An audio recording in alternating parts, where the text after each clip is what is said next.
One of the creepiest locations on Skinwalker Ranch is the early 20th century ruin known as Homestead 2. And tonight, it definitely earned its reputation. Guys, what was the goal tonight of heading back to Homestead 2? Yeah, well, since the first year I was out here 7 years ago, we have wondered if there's a connectivity between all different phenomena on the ranch. And we've seen all sorts of things at Homestead 2. While we were doing some of these experiments, we actually noticed lights out by Homestead 2. We wonder, are they connected to the bubble? Is it connected to the drill site?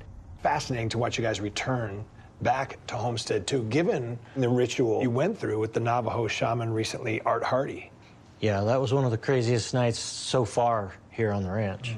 What were you hoping tonight to see? We wanted to fill the void of the kitchen in Homestead 2 with some form of detection, which turned out to be a grid of laser beams, and put smoke through it so we could see all those laser beams and then see if something made the beams act in a way they should.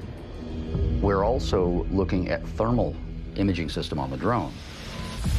But then the decision to play the audio from the shaman that you had out here just recently. Talk about how hopeful you were for data. Well, there is a precedent for taking a recording of something like that ritual and playing it to see if there are effects or the repetition of effects that we've seen previously. And setting up for this experiment, you had an old visitor say hi as you get that 1.6 gigahertz signal. Yeah, so I have a signal generator that I use to test my equipment, right?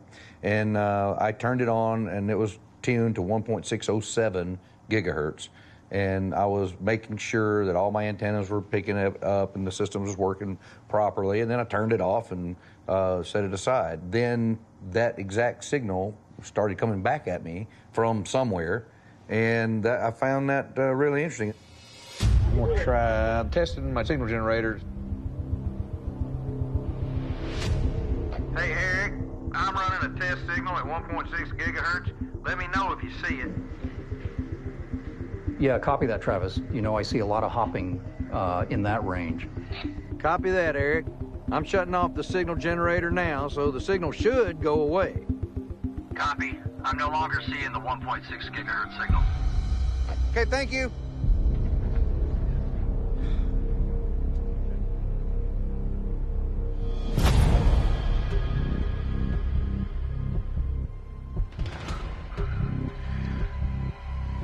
Wait a minute. On over here.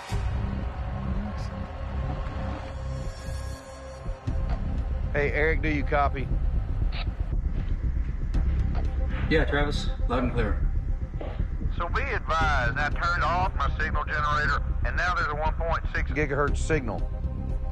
Copy that. I got the same thing. That's like playing that copycat game again. It's really crazy. Where did the signal come from, and who was broadcasting that?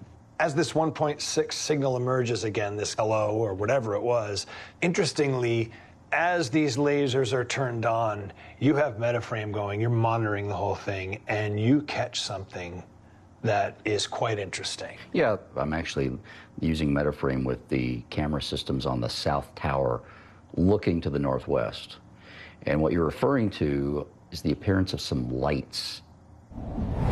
I've got some movement on a light source out there. I'm not sure what I'm looking at. A light source? Eric, did you say you saw a light source at Homestead 3? Yeah, Travis. Thomas, can you confirm whether or not we have anyone out in the western part of the property near Homestead 3? Caleb and I are gonna go check it out.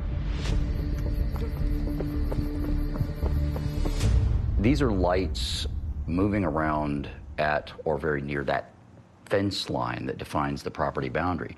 And the goal was to actually go out there and engage with it. You know, go see if we can put ourselves at that location and identify that light source. Well, yeah, that's potentially a big security issue, right?